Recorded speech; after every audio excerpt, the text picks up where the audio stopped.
Welcome to Health, Wellbeing and Lifestyle, where professionals in their field educate, inform and inspire the community to have healthier and more balanced lifestyles and also live the life they want. Our first guest for today is youth educator Marilou Coombe, who will be talking to us about supporting our children in challenging times. Welcome, Marilou. Hi, thank you. Thank you for having me on the show. So I think first of all, I just want to ask, what is it that children want? Where do we even start with that question? What do children want? I feel like everybody, whole humanity, what we really want is to belong, to be seen, to be heard, to fit in mainly. But that really trickles down to children even more. Especially if we look at teenagers in particular, what they really, really want is to belong, to fit in, to know that they've got their tribe, their friendships. You know, most people, whether it's the educators, whether it's the parents, you know, in society we think kids, oh yeah, we must give them this, we must give them this, we must give them that. But if you actually zoom out and have a look, their friendships is the most important thing to them. And also we must remember that it just depends on their age, it depends on their background as well, depending like whether it's culture, you know, where they live, and also whether, you know, their gender, like if they are female, male, like the brain construct there and their needs is very different as well, that we must take into consideration. So another challenge that our children are also having is that we don't have the structure of the family and the events and the things that we used to do growing up, yeah? So giving them more options, inviting them to be more active in their community.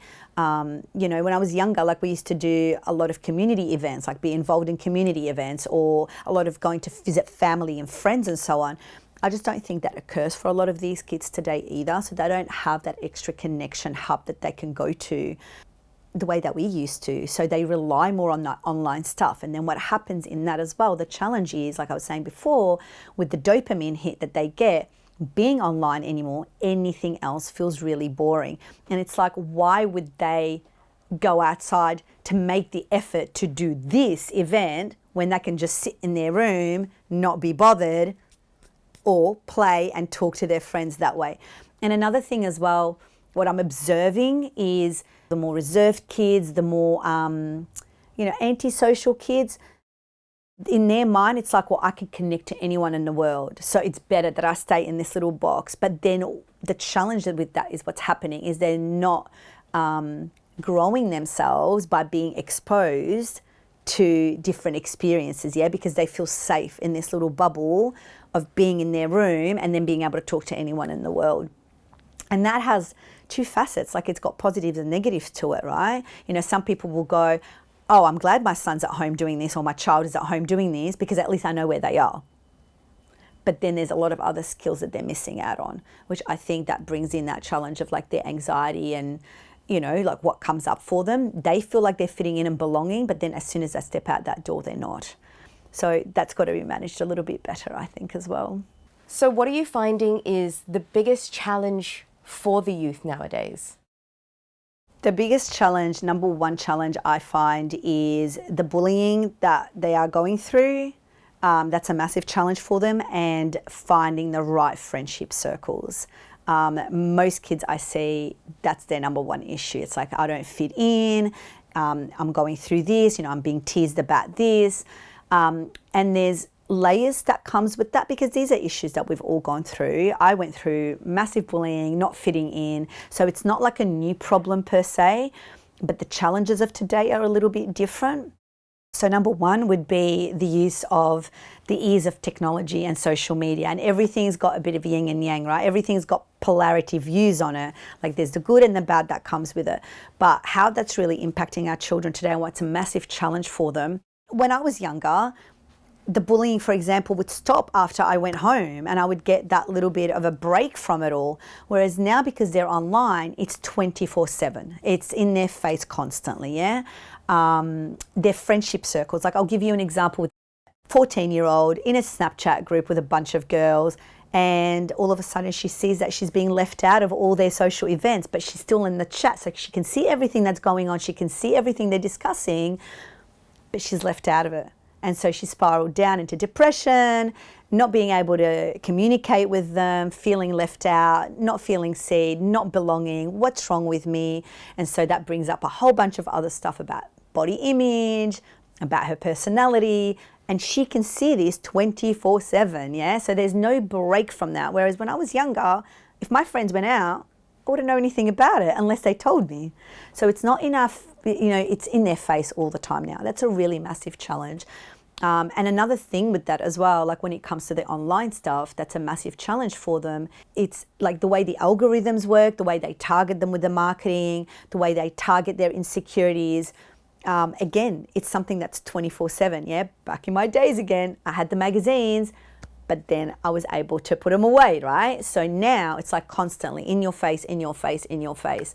And I think that's a massive challenge for them in a lot of ways. And also if we want to look at it from a psychological and like a neuro perspective, what's happening with the brain, with the scrolling, with the constant online stuff, like there's been a drop in children's literacy, numeracy, being able to read and write because they're constantly online getting their information. And when you are doing that, dopamine hits in the brain a lot differently and the other chemicals aren't released. Whereas if you pick up a book or you do that sort of activity, there's different chemicals that are being released in the brain as well, like not just the dopamine. But then that's addictive to just go for the dopamine hit, and everything else seems boring in comparison, right? That is a massive challenge I see with young people and having to teach them to retrain their brain. What kind of support, what can we do, and what advice do you have on how we can support the youth through this? Yes, this is not just for the parents, because I'm a parent as well, but it's for anybody that deals with children. And even if you don't have children in your life, like even out just being publicly, children are always watching us, right? And, we kind of tell them stay off technology, but then the adults have the issues with being on technology, right? Like we're doing the same thing. So we can't be telling children to do one thing and then we do something else. I think that's really, really important. But listening to children and working with them rather than having this autocratic kind of authoritative, I'm the adult, you've got to do as I say because I know best. And we've got to remember as adults, we're also only projecting from our experiences and our, perception and our beliefs and our own growth, I guess. So that could be quite limited. So, just going back to what kids really want is to belong, to be seen, to be heard. So work with that as an adult in their life, yeah? Give them the opportunity to work with them. Like I always just say, go in with a young person and collaborate with them. Ask them, hey, what do you want? What do you think of this? How does that make you feel? What do you think you could do better? Rather than just going in there going, right, you're too addicted to the iPad, I'm going to take that away from you and, I'm going to kick you outside kind of thing. Like it's just a new way of thinking and asking them and working with them rather than assuming and, coming from your own projection. Thank you so much for joining us today, Marilou. Thank you. If you would like to know more about supporting our children during challenging times or more about Marilou, you can visit her webpage on our website, healthwellbeingandlifestyle.com.au. And after the break, we'll be back with another interesting guest and another great topic.